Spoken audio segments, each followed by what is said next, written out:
The next one is my favorite, except for the third one, which is my most favorite. And this is the idea of building your team. Now, I use team in quotes because we're not talking about your corporate team.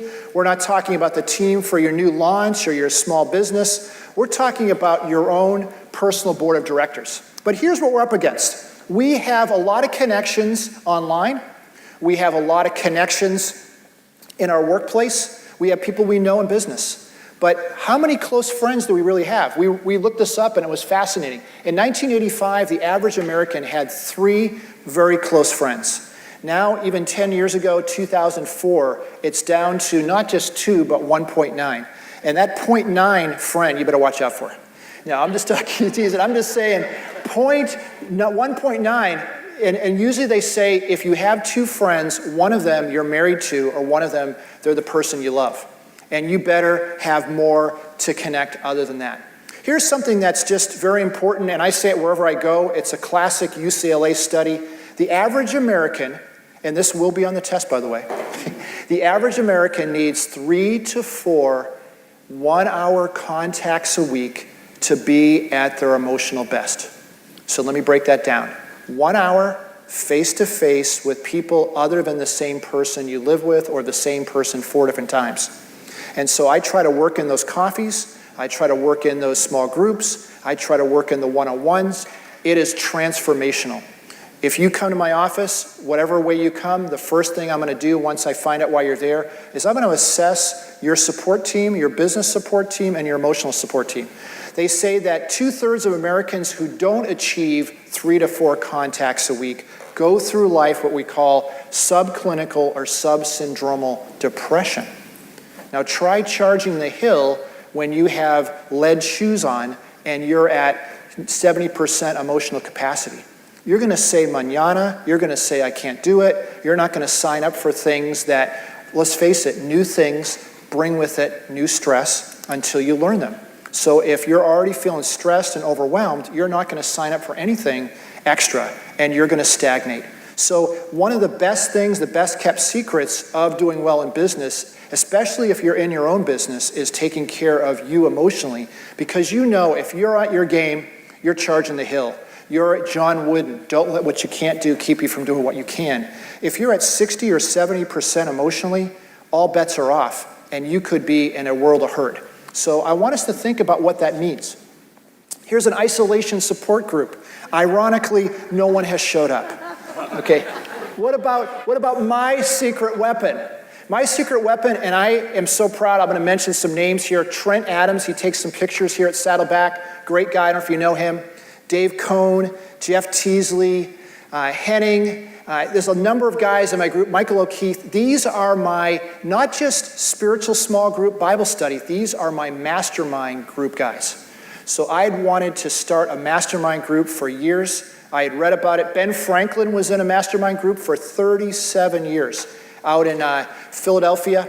And he just had a group of business owners. He called it the junta. If you habla español, you know that junta is like meeting, getting together, reunión, that kind of word. And it's just a Latin word for bringing it together. And so we get together every Wednesday morning, the 6 of us, from 7 to 8:30. We've done it over a year. We thought it would be 6 months. But I can tell you this, and I'm not selling anything. I'm not putting together a group. If you beg me, maybe I'll consider it. This is just for me. It has definitely put $10,000 or $20,000 more in my pocket last year. Let me say why that is. Because I'm too close to see my own blind spots. Last week, they took my marketing material and they used it as a piñata. It was not pretty. By the time I was done, I was looking for a mommy. It was horrible. It was a bloodbath. 6 months ago, we did a round of business plan. We had 3 sessions for each of us for our business plan, and it wasn't pretty either. But you know what? The truth hurts. The Bible says, faithful are the wounds of a friend. If you're trying to do your business by yourself and you don't have a mastermind group, I'm going to get you. I'm going to get you in business because I have the upper hand, and it's free. Now, how do you do it? The easy way to do it is get another person, and you pick 2 more, and he picks 2 more, or she picks 2 more.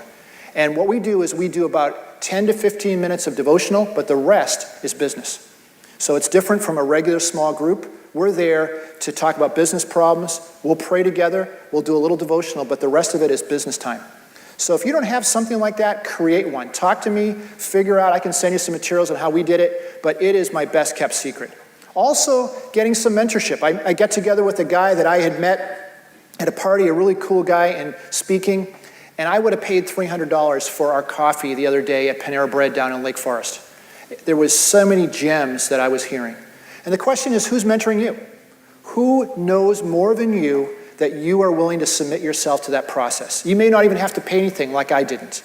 But if you don't have somebody in your life that's smarter than you, who can outgive you, who's less stressed than you, who can share with you, you're going to be missing out. And so I want us to think about those two simple things. How many of you are in a mastermind group? Okay, a few of you. Aren't they great? And you don't have to be in just one. You could be in one for this. One, if you want to write a book, you're in a writer's group. You want to start your business, you can do this. You can have several. You can do it virtually. You can do it face-to-face. But it's a great way to go. How about your personal board of directors? Here's a few quotes that I love, and then we'll answer some questions. How about this one? If a man or a woman doesn't continually replace his friendships, he or she will come to old age very much alone. Samuel Johnson. Now here's a thought. What if the best friend you'll ever have in life you haven't even met yet? Some of you, your best friend, you're going to meet at a Christmas party this year, and they're going to be best buddies for the rest of your life. And I got a little secret. You know how I meet my best friends in the world? Through serving opportunities. You know why? They already have the emotional largesse to be giving and loving people. I meet a lot of business accomplished folks. I meet a lot of wealthy folks that don't have the time of day for you.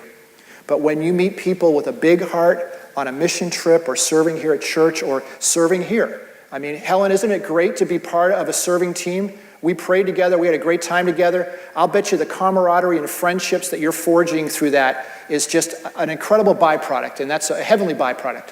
So that's how I make my new friends, is I serve. How about this? You're the average of the 5 people you spend the most time with. Some of you go, I'm in trouble.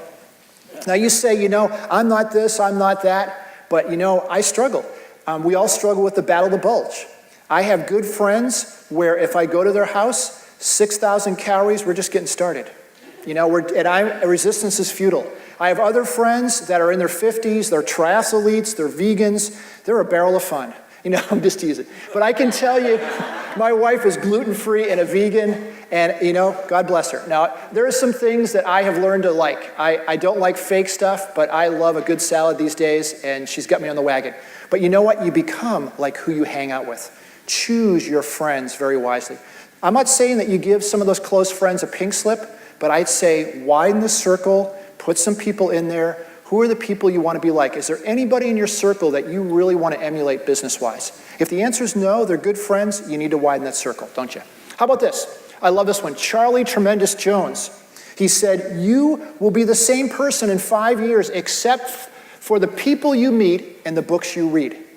Who are you meeting? Who are you connecting with? Are you getting your 3 to 4 contacts a week? Let me tell you what I do. I'm just going to tease you. I read between 24 and 50 books a year, and I've listened to 400 free hours of podcasting in the last 2.5 years. So where do I do that? Well, a lot of it's while I'm driving. A lot of it's instead of the TV. And I decided at one point that I would either rather be an author or catch up with Breaking Bad. Now, I love Breaking Bad and I love Lost, but I'd rather be an author. What we did is we decided that we would make some sacrifices, and I pulled my cable TV for 2 years, and that picture that I showed you at the beginning of Switzerland and France and looking into Italy, I paid for that trip by not having cable for 2 or 3 years. It was just a choice, and I get to be an author on top of it. So what are you willing to do? Who are you willing to hang out with to say, I'm going to be a little weird so I can have something better, right? You become like who you hang out with and who you read. All right. Before we go on to that, it's time for our next little round of questions. Let's look at social connections here. This will go a little quicker. Let's take a few minutes with this. How would you rate yourself on your support network for business right now? Who's mentoring you? And then how about this first? Let's not neglect meeting together as some people do, but encourage one another, especially now that the day of his return is drawing near. That's a spiritual verse, And we know as Christ followers, maybe some of you are not there, but those of us who are know what that means on a deeper level. But how do you need to make sure that you don't become too isolated? What do you need to do? Some of you say, I'm not as up on social media as I need to be. Are you connecting with those 3 to 4 people a week? Are you in a mastermind group? Are you serving? There's a lot you can do that's digital and not digital.